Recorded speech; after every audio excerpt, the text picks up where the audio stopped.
podcast? Why does an author need a podcast if they are writing? They're a writer and they sell books. Like, why do they need a podcast? Well, we're going to uncover that today.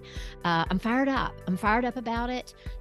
When you start your podcast and when you are recording your podcast every week or whatever consistency, I don't know why I can't say that, looks like for you, having a podcast is engaging for those people who are listening. Okay. So if you're an author, you probably are on social media and you're probably typing up captions, right? Maybe you're doing a carousel post where the bulk of it is writing. Okay.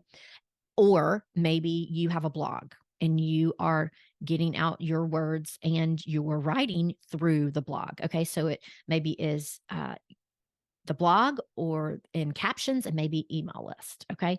So those probably three things. All right. So having a podcast for you is going to make your listeners and your warm leads, the people that are going to buy your book or the people that are in your program, or it's going to be more engaging for them and for you.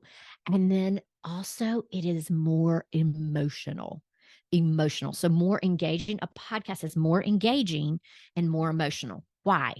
Because when those readers are listening to you through their earbuds, through their cell phone, through their desktop, when they're listening to your podcast, they're hearing your voice, which is the most intimate form of communication, and they're engaging. Like, they can hear the passion in your voice. They can hear the excitement, the exuberance, and then that sparks curiosity in them, hearing your voice. And also, they can hear your emotion. They can hear when your voice cracks, when you're telling a story that was really meaningful. They can hear the intonation in your voice when it goes up or when it goes down. They can hear that, and it connects them emotionally to you. So it's more engaging, it's more emotional. And if you know anything about people who buy, and if you've looked at the psychology of selling and buying, it is based on emotion. And I've been in a sales training recently, and they say emotion is what sells, and the mental part of it justifies. So the emotional part sells, and then the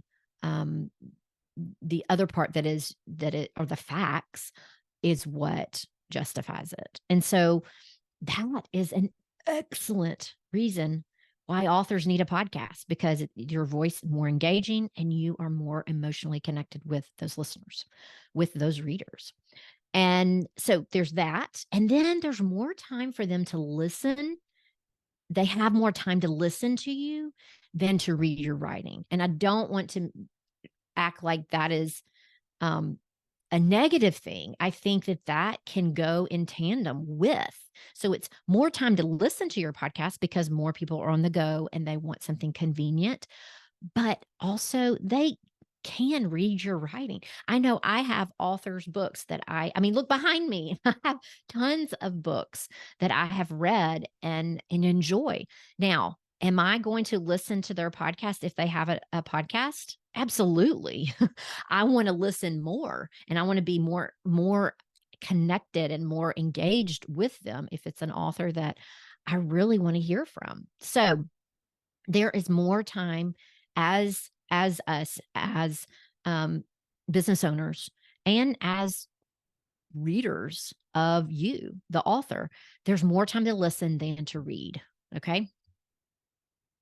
The next thing is that this is why a podcast is good for an author. Okay. For you as an author, to start a podcast for you as an author, is there's a low barrier of entry. And what I mean by that is that you can enter in to the podcasting space at really very, very low cost and really a low amount of expertise. Like, you really can focus in on your expertise of serving authors.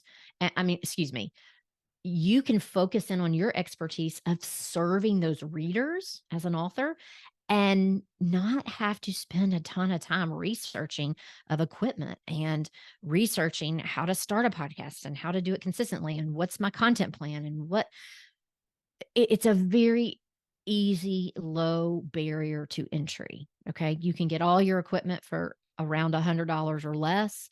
You can have a custom plan for how to start a podcast, how to edit, how to add music, how to have a content plan. So there are low barriers to entry on this, and the cost is practically nothing compared to if you're going to think about ads to take out or, on Facebook or your marketing, like hiring somebody to do your marketing. Like this is the lowest barrier to entry for you. And that's not just for authors. That's going to be for any business owner. That's just a basic fact about podcasting.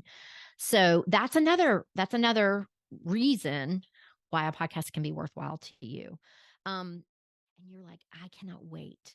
I cannot wait to talk and get my readers and my listeners to be connected with me even more, to be even more, that they are going to connect with me and they are going to want to just be so into this podcast. They are wanting this from me. And so I want you to imagine that and getting emails flooding in after your podcast goes live. And they're like, thank you so much. I can't wait. I feel like I know you better. And that right there, the connection is what makes a difference between somebody buying and somebody not. And remember, when you have a podcast, there is an emotional connection. And remember what I said about buying and selling is that people buy based on emotion and they justify it through the facts. And so you are giving them that emotional connection to you. And I am over the moon because I can visualize it. I see in March where you're going to be. And I can't wait. I cannot wait to see what your business does, what your writing does from this point on. And remember, I'm here to help you, friend, because life is too short to just wing it. See you next time.